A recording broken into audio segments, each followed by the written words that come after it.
இது ஒரு flop movie தான். ஆனால் அந்த வழியை கடந்து வந்தவங்களுக்கு இந்த படத்தோட அருமை புரியும். வீடு இது கமர்ஷியலாக ஒரு ஃப்ளாப் மூவி. ஆனால் 1987 பெஸ்ட் தமிழ் ஃபிலிம் அவார்டை வாங்கியிருக்கு. அது மட்டும் இல்லாமல் பெஸ்ட் ஆக்ட்ரஸ் அவார்டையும் இந்த ஹீரோயின் வாங்கியிருக்காங்க. அந்த அளவுக்கு இந்த படம் அவ்வளோ ரீச் ஆச்சு. ஹீரோயின் சுதா. ஆக்சுவலாக டைரக்டர் பாலு மகேந்திரா சார் அவங்க அம்மா அவரோட சின்ன வயசில் வீடு கட்டப்பட்ட கஷ்டத்தை நினச்சி அந்த போராட்டத்தை திரையில் கொண்டு வந்திருக்காரு. நடிகை அர்ச்சனா அந்த கேரக்டரில் அழகாக நடிச்சிருப்பாங்க. அவங்களுக்கு நேஷ்னல் அவார்டும் கிடச்சிது. இது வரைக்கும் 5 அவார்டு வாங்கியிருக்காங்க. கிட்டத்தட்ட 49 படங்கள் நடிச்சிருக்காங்க. ஆனால் அவங்க ஏஜ் பற்றி மட்டும் சரியாக தெரியல. உங்களில் யாராக்காவது தெரிஞ்சால் கமெண்ட் பண்ணுங்கள் ப்ளீஸ். சப்போர்ட்டிவான பாய் ஃப்ரெண்ட் கோபி ரோலில் பானுச்சந்தர் சார் பண்ணியிருப்பார். அப்போ அவருக்கு 36 வயசு, இப்போ 71. அடுத்து இந்த படத்தை பெரிய தூண் மாதிரி நிற்க வைக்கிற இந்த முருகே சந்தாத்தா கேரக்டர். அதுலேயும் அவர் வீட்டை பார்க்க போகும்போது அவ்வளோ எக்ஸ்பிரஷன்ஸ். அந்த சீனை ஒரு வாட்டியாவது பாருங்கள். இசை ஞானியோட பிஜிஎம்மோடையும் தாத்தாவோட எமோஷன்ஸோடையும் செம்ம சூப்பராக இருக்கும். இவர் பழம்பெரும் நாடக கலைஞரான சொக்கலிங்க பாகவதர். இந்த படம் பண்ணும்போது தாத்தாவுக்கு 81 வயசு. அவர் 2002 95வது வயசில் இறந்துட்டார்.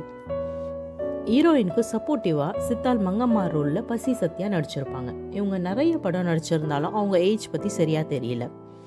மேனேஜர் ரோலில் தெலுங்கு ஆக்டர் ரலப்பள்ளி நடிச்சிருப்பார்.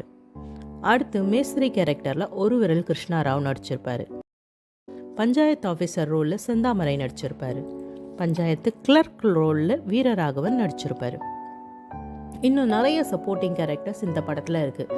லைக் சுதாவோட தங்கச்சி சிந்து, தாத்தாவோட ஃப்ரெண்டு தாத்தா, பில்டிங் கான்ட்ராக்டர், சுதாவோட கலீக்ஸ், அவங்கள பற்றி நிறைய இன்ஃபர்மேஷன் எதுவும் தெரியல. இசை இந்த படத்துக்கு இசை ஞானி இளையராஜா சார். இந்த படத்தில் எந்த ஒரு பாட்டும் கிடையாது. ஆனால் ராஜா சார் கம்போஸ் பண்ண ஹவு டு நேம் இட்ங்கிற ஆல்பம்லேருந்து ஒரு ட்ராக்கை யூஸ் பண்ணியிருப்பாங்க. இன்னி வரைக்கும் அந்த ட்ராக் கேட்க அவ்வளோ ஆசமாக இருக்கும். Direction Balu Mahendra sir. எல்லாரும் ஃபாலோ பண்ணுற மாதிரி டிபிக்கல் ஸ்டீரியோ டைப் இல்லாமல் அவருக்குன்னு ஒரு தனி ட்ராக்ல இந்த படத்தை எடுத்திருப்பார்.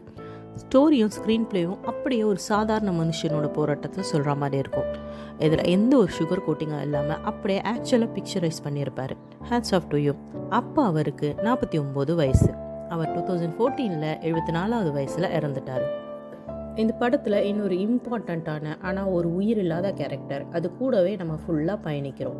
அது அந்த வீடு தான். பூமி பூஜையிலேருந்து கடைக்கால் எடுத்து தளம் போடுற வரைக்கும் நம்மளும் அந்த வீடு கூடவே இருப்போம். ஆனால் வீடு ஃபினிஷ் ஆச்சா, பால் காசுனாங்களா தெரியலையே. யாருக்காவது இன்ஃபர்மேஷன் தெரிஞ்சால் சொல்லுங்கள் ப்ளீஸ். இந்த படம் இங்கேயே முடியுது. வேறு ஒரு நல்ல படத்தோடு திருப்பி சந்திக்கிறேன். Thank you guys.